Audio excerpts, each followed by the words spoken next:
আসমান সুন্দর, জমিন সুন্দর, সুন্দরী সুন্দরী পাল্লা। জানি না কত সুন্দর তুমি আল্লাহ।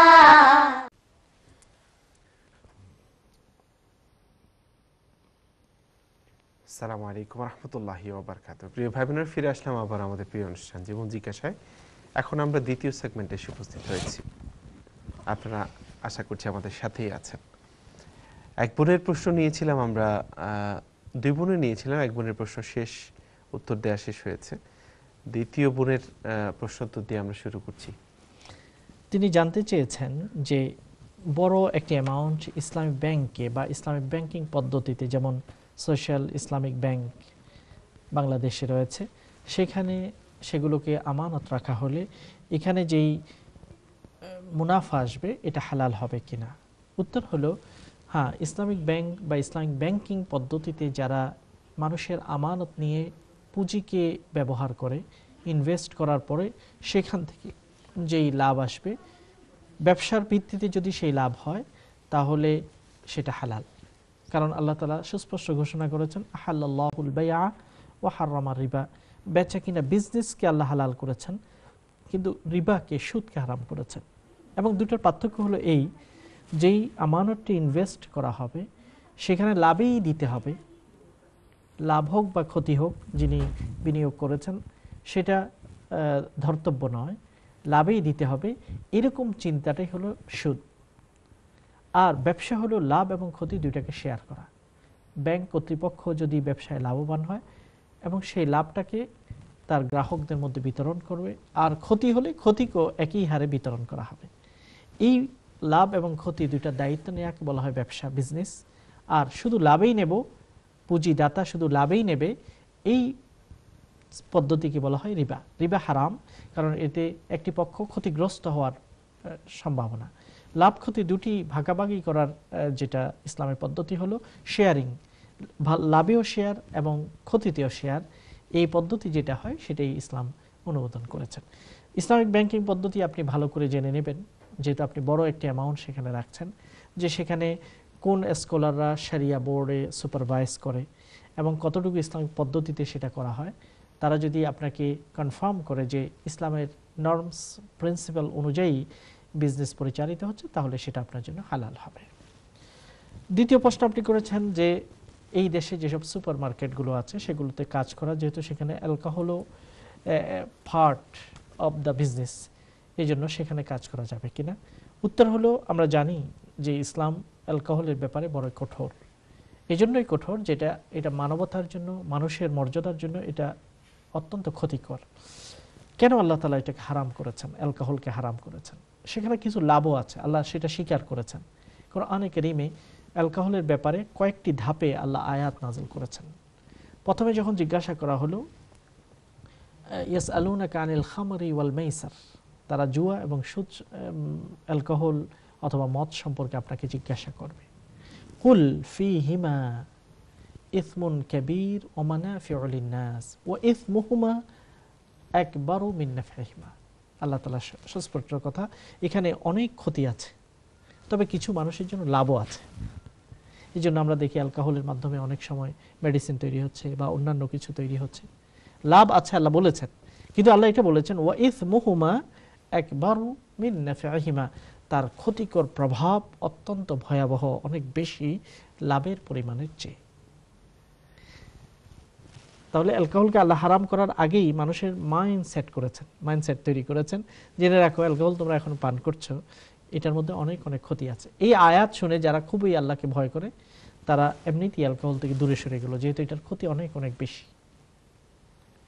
এরপরে দেখা গেল যে অ্যালকোহল পান করে মানুষ নামাজে দাঁড়াচ্ছে, নামাজে দাঁড়িয়ে মারামারি শুরু করছে, কারণ নামাজের মধ্যে তারা হয়তো ভুল পড়ছে, কোরআনের আয়াতগুলোকে উল্টো পাল্টো করে পড়ছে। যেমন আব্দুর রহমান ইবনে আউফ সম্ভবত একজন সাহাবী, তার বাড়িতে কিছু মুসলমানের দাওয়াত ছিল, দাওয়াতের মধ্যে স্বাভাবিক নিয়মেই তারা অ্যালকোহল পান করেছে, করার পরে নামাজের টাইম হয়েছে, আবার নামাজেও দাঁড়িয়ে গেছে, কারণ সেটা হারাম নয়।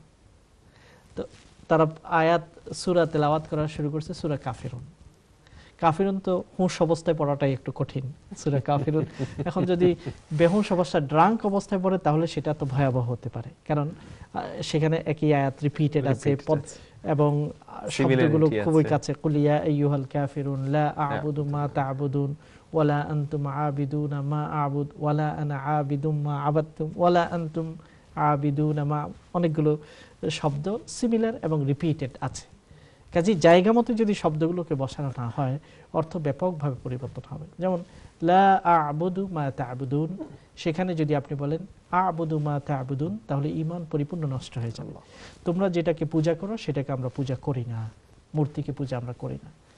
তারা যে এই আয়াতে তেলাওয়াতে ভুল করা শুরু করলো এবং যাতে করে অর্থ বিকৃত হয়ে গেল, তখন আল্লাহ তাআলা দ্বিতীয় ধাপে আয়াত নাযিল করলেন যে তোমরা অ্যালকোহল পান করতে পারো, তবে তোমরা যখন অ্যালকোহল পান করবে নামাজের সময় করতে পারবে না, নামাজে আসতে পারবে না।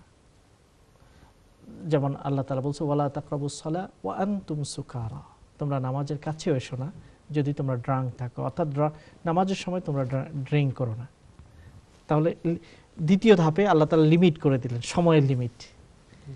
তৃতীয় ধাপে আল্লাহ তাআলা পরিপূর্ণ যখন অ্যালকোহল পান করে তারা আবার জাহিলি যুগের ঝগড়া শুরু করলো এবং কোনো এক দাওয়াতের মধ্যে তারা যে ছাগল ইত্যাদি খাওয়া দাওয়া করলো, সেখানে যে হাড্ডি ছিল একজন আরেকজনকে হাড্ডি মারা শুরু করলো, এই অবস্থায় আল্লাহ তাআলা পরিপূর্ণ হারাম করে দিয়েছেন। ইন্নামাল খামরু ওয়াল মাইসিরু ওয়াল আনসাবু ওয়াল আজলামু রিজসুন মিন আমালি শায়তান, এটাকে শয়তানের কাজ হিসেবে আখ্যায়িত করেছেন এবং নাপাক সাব্যস্ত করেছে।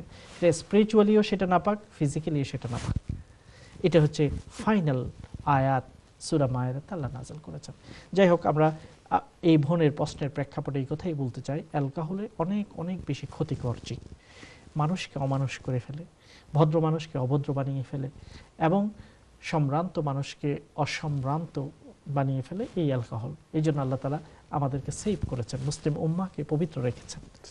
আর এর কারণে প্রচুর রোগ ব্যাধি অ্যালকোহল থেকে হয়। এই জন্য কেউ যখন জিপিতে রেজিস্টার করতে যায়, যে ফর্ম ফিল আপ করতে হয়, সেখানে অনেকগুলো কোয়েশ্চেনের মধ্যে থাকে ড্রিঙ্ক করে কিনা, যদি করে কত মাত্রা করে এবং স্মোকিং করে কিনা, অর্থাৎ এগুলো খুবই ক্ষতিকর। আল্লাহ তাআলা আমাদেরকে সেগুলো থেকে রক্ষা করেছেন।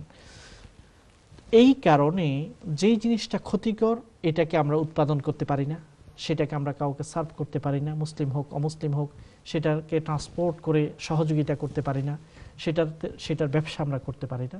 আর এই সবগুলোকে আল্লাহ নবী নিষেধ করেছেন এবং লানত করেছেন। এই কারণে অ্যালকোহল থেকে দূরে থাকতে হয়। এই প্রেক্ষাপটে সুপার মার্কেটে যেখানে অ্যালকোহল সেকশনে যদি কেউ কাজ করেন তাহলে তিনি এই নিষিদ্ধ বস্তুর সাথে নিজেকে জড়ালেন। তবে যেহেতু আমরা নন মুসলিম সোসাইটিতে বাস করি এবং এখানে আমাদের জব করা দরকার হয়, আমাদের রিস্ক তালাশ করতে হয়, আমাদের জন্য হালাল রিস্ক তালাশ করার চেষ্টা করতে হবে, যথাসম্ভব চেষ্টা করতে হবে। যদি আমি দুটার অফার পাই, দুটা জবের সুযোগ আমার থাকে, একটাতে কোনো অ্যালকোহলের কোনো স্পর্শ নেই আর একটা সুপারমার্কেট অ্যালকোহল সংযুক্ত, তাহলে আমি পিউরেস্ট ওয়ানকে আমাকে চুজ করতে হবে। এভাবে আমার যেটা সবচেয়ে বেশি পিওর জব সেটার জন্য খুঁজতে হবে। আর সেরকম জব যদি আমার না মিলে বা পাওয়া না যায়, তাহলে আমরা যদি এরকম কোনো জবও করি তাহলে আল্লাহর কাছে ক্ষমা চাইতে হবে এবং হালালের জন্য আমাদেরকে হন্যে হয়ে ঘুরতে হবে, আল্লাহর কাছে চাইতে হবে। ধন্যবাদ। জাযাকুমুল্লাহ। আমরা চলে যাচ্ছি পরবর্তী কলে, দেখি কে আছেন আমাদের সাথে। আসসালামু আলাইকুম। আসসালামু আলাইকুম।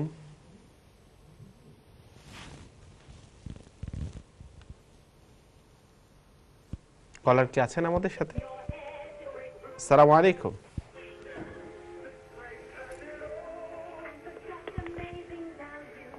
আসসালামু আলাইকুম।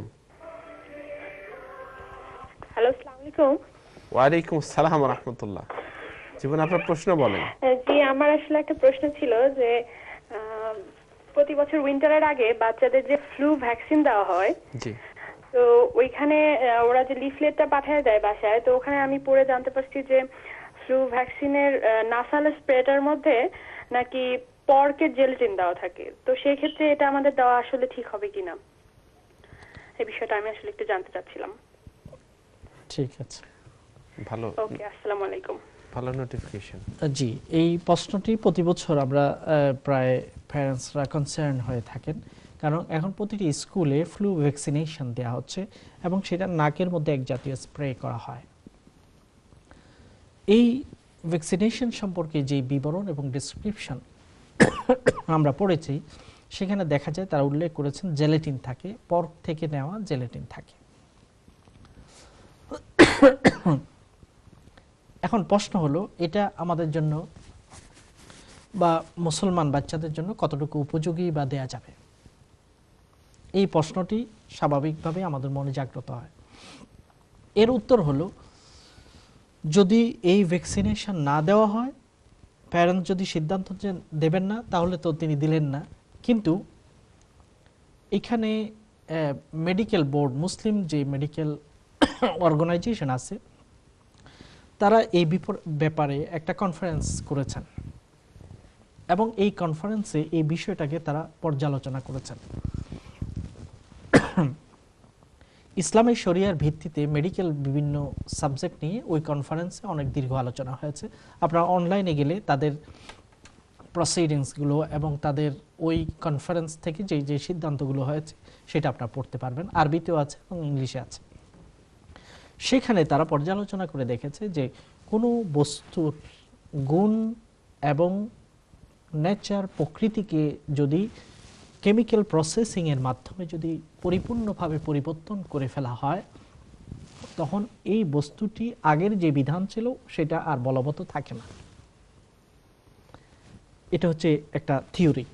থিওরি হলো, কোনো বস্তু কেমিক্যাল প্রসেসিংয়ের মাধ্যমে সেটাকে যদি তার মূল নেচার, গুণ ইত্যাদি থেকে পরিপূর্ণভাবে পরিবর্তন করে ফেলা হয়, তখন সেটার বিধান, আগে যেটা বিধান ছিল সেটা থাকবে না। এটাকে আমরা বুঝার জন্য আর একটু ফিকহের দৃষ্টিকোণ থেকে এইভাবে বলতে পারি। যেমন ফিকহের সকল কিতাবগুলোতে এই মাসালাটি উল্লেখ হয়েছে যে লবণের অনেক ডিপো, লবণ তৈরি হয় এরকম ডিপোতে। দেখা গেল যে কোনো একটা নাপাক প্রাণী অথবা কোনো একটা গরু, ছাগল পড়ে মারা গেছে।